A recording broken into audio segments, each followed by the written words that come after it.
I've had Keqing for well over a year, and well, sadly, she's not been the best. But with the recent introduction of Dendro, she's actually made a bit of resurgence, with many placing it at high A tier to low S tier. So I decided to go full out and see for myself just how much better Aggravate makes her. But first, we need to build her.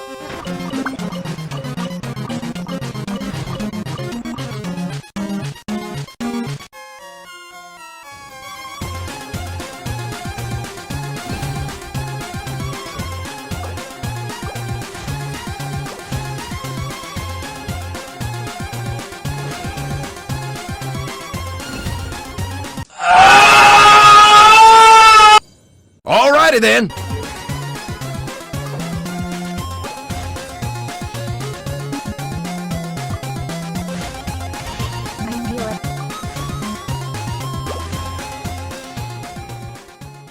And here's the stats for the Aggravate build. Apart from the Goblet, all these artifacts were obtained in the span of 3 weeks, so there is still a lot to be improved upon. And to give it the best chance, I've also leveled her to 90 because Aggravate scales off the character's level and elemental mastery stat. I mean, look at that, over 400 damage, wow! All jokes aside, here's the raw Electro build.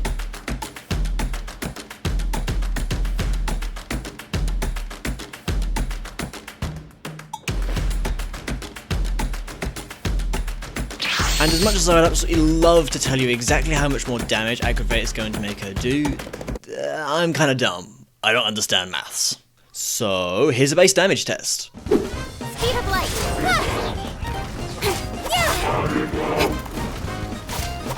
Followed by an unbuffed Aggravate test. Propagate.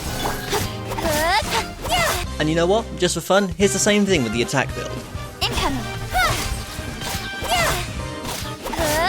Propagate. Don't blink. Hey.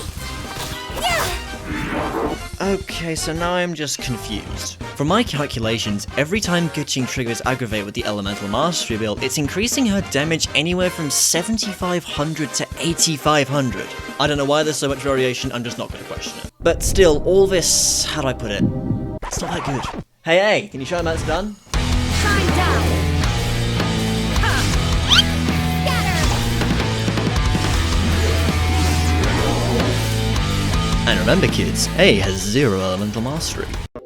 But we can't just decide how good a character is purely on how well they do as a solo. No. We need a team. This is the Aggravate team, and since Aggravate scales of Elemental Mastery, you might be wondering why I'm not using Sucrose, and the answer is simple. She's dead. She's a useless rotting corpse, buried in the back alleys of a Taco Bell, and even that's too good for her. Oh, also, here's the Hypercarry team. Now it's time to try her out in the hardest of hard things, including myself. Wait, what? Abyss 12! First of all, look, I'm not gonna go through the entire thing just for a stupid damage test. We're here for one thing and one thing only. Damage!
How interesting. The Aggravate team took just over 2 minutes, but the Hypercarry team took just over the recommended 90 seconds while having full energy. Now I'm just gonna chop this up to Cosmo Bennett, but the Aggravate team still performed very admirably. I was not confident in the slightest they would actually do well, but even with a few mess-ups and hitbox shenanigans, it still did good enough that I think if it were a slightly easier Abyss, we might have seen some different results from both ends.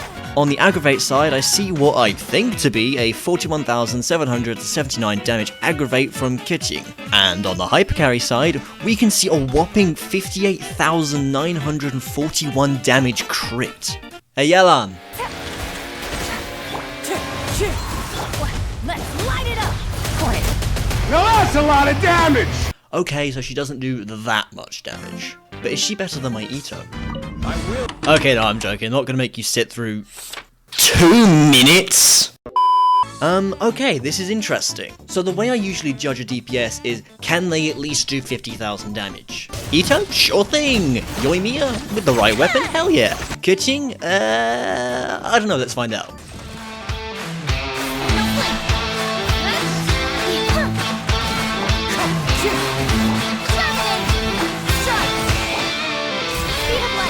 Oh. Well, technically no. But what about Hypercarry?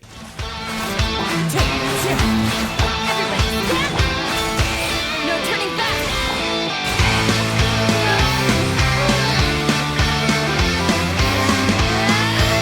Well, apart from the 100,000 damage Sara did, my attack-based Keqing clearly did over 50,000 damage.